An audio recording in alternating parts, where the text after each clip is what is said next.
भगवान शिव और माता पार्वती का विवाह एक विस्तृत कथा। प्रस्तावना। सृष्टि की उत्पत्ति के समय भगवान शिव और माता सती का विवाह हुआ था, लेकिन राजा दक्ष के अहंकार के कारण माता सती ने यज्ञ अग्नि में प्रवेश कर आत्मदाह कर लिया। भगवान शिव को जब यह समाचार मिला तो वे अत्यंत क्रोधित हुए। उनके क्रोध से तांडव हुआ, जिससे पूरी सृष्टि भयभीत हो गई। इसी समय भगवान विष्णु ने सुदर्शन चक्र से माता सती के शरीर को विभाजित कर दिया और उनके शरीर के अंग पृथ्वी पर विभिन्न स्थानों पर गिरे, जो बाद में शक्तिपीठों के रूप में प्रसिद्ध हुए। भगवान शिव ने संसार से विमुख होकर ध्यान और तपस्या में लीन रहने का निर्णय लिया। वे कैलाश पर्वत पर जाकर समाधि में लीन हो गए। दूसरी ओर माता सती ने अगले जन्म में हिमालय राज और रानी मैना के घर पार्वती के रूप में जन्म लिया। माता पार्वती का जन्म और बचपन। हिमालय और मैना को अपने पुत्री जन्म की बहुत प्रसन्नता हुई। माता पार्वती का बचपन अत्यंत तेजस्वी और ज्ञान से परिपूर्ण था।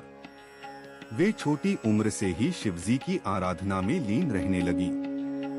जब वे बड़ी हुई तो एक दिन देवर्षि नारद उनके पास आए।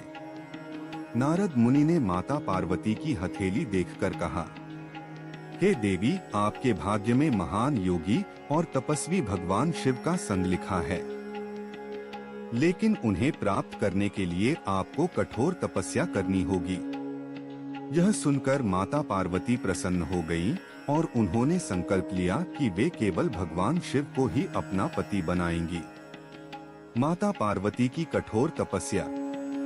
माता पार्वती ने अपने महल का सुख छोड़कर जंगल में जाकर तपस्या आरंभ कर दी। पहले वे केवल फल फूल खाकर रहीं, फिर केवल पत्तों पर निर्भर रहीं और अंत में केवल वायु का सेवन करके कठोर तप करने लगी। हजारों वर्षों तक उनकी तपस्या चलती रही। उनकी तपस्या से भगवान ब्रह्मा और अन्य देवता प्रसन्न हुए, लेकिन भगवान शिव अब भी ध्यान में लीन थे। भगवान शिव की परीक्षा। भगवान शिव माता पार्वती की भक्ति और प्रेम की परीक्षा लेना चाहते थे। वे एक वृद्ध ब्राह्मण का रूप धारण कर माता पार्वती के पास गए और बोले, हे देवी, तुम इतनी कठोर तपस्या क्यों कर रही हो? माता पार्वती बोली, मैं भगवान शिव को अपना पति बनाना चाहती हूँ। ब्राह्मण रूपी शिव हंसकर बोले, भगवान शिव तो एक औघड़ योगी हैं।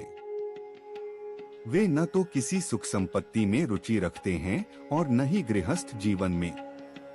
वे श्मशान में रहते हैं, उनके गले में सर्प हैं, शरीर पर भस्म लगी रहती है। तुम इतनी सुंदर और कोमल हो, तुम किसी राजकुमार से विवाह क्यों नहीं कर लेती? माता पार्वती क्रोधित हो गईं और बोली, हे ब्राह्मण, भगवान शिव मेरे स्वामी हैं।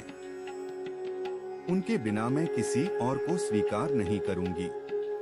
तभी भगवान शिव अपने वास्तविक रूप में प्रकट हुए और बोले, हे पार्वती, तुम्हारी भक्ति, प्रेम और तपस्या ने मुझे प्रसन्न कर दिया है। मैं तुम्हें अपनी अर्धांगिनी स्वीकार करता हूँ। माता पार्वती की प्रसन्नता का ठिकाना न रहा। कामदेव का बलिदान। देवताओं को डर था कि भगवान शिव विवाह नहीं करेंगे और बिना उनके शक्ति के असुरों का नाश नहीं होगा। तब देवराज इंद्र ने कामदेव को शिवजी की तपस्या भंग करने के लिए भेजा। कामदेव ने भगवान शिव पर पुष्प बाण चलाया, जिससे उनका ध्यान भंग हो गया। शिवजी क्रोधित हो गए और उन्होंने अपनी तीसरी आंख खोल दी, जिससे कामदेव तुरंत भस्म हो गए। कामदेव की पत्नी रति ने विलाप किया। तब शिवजी ने उन्हें वरदान दिया कि वे श्री कृष्ण के अवतार में प्रद्युम्न के रूप में पुनः जन्म लेंगे। शिवजी का विवाह प्रस्ताव और बारात। अब जब शिवजी विवाह के लिए तैयार हो गए तो उन्होंने सप्तऋषियों को हिमालय के पास विवाह प्रस्ताव लेकर भेजा। हिमालय राज बहुत प्रसन्न हुए और माता पार्वती के विवाह की तैयारी शुरू हो गई।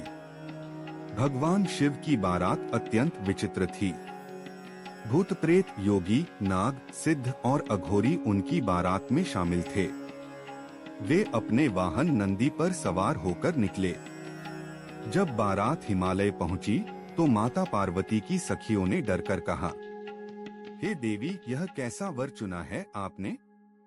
ये तो भयंकर दिखते हैं। माता पार्वती मुस्कुराईं और भगवान शिव से आग्रह किया कि वे अपना सुंदर रूप दिखाएं।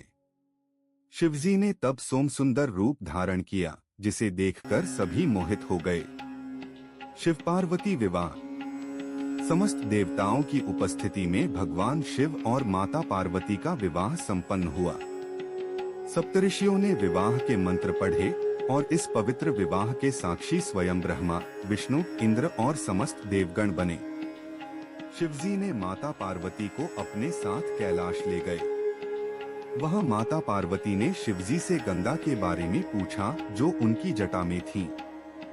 तब शिवजी ने माता को बताया कि गंगा का जल धरती को शुद्ध करने के लिए है और वे उसे छोड़ने का वचन देते हैं। उपसंहार।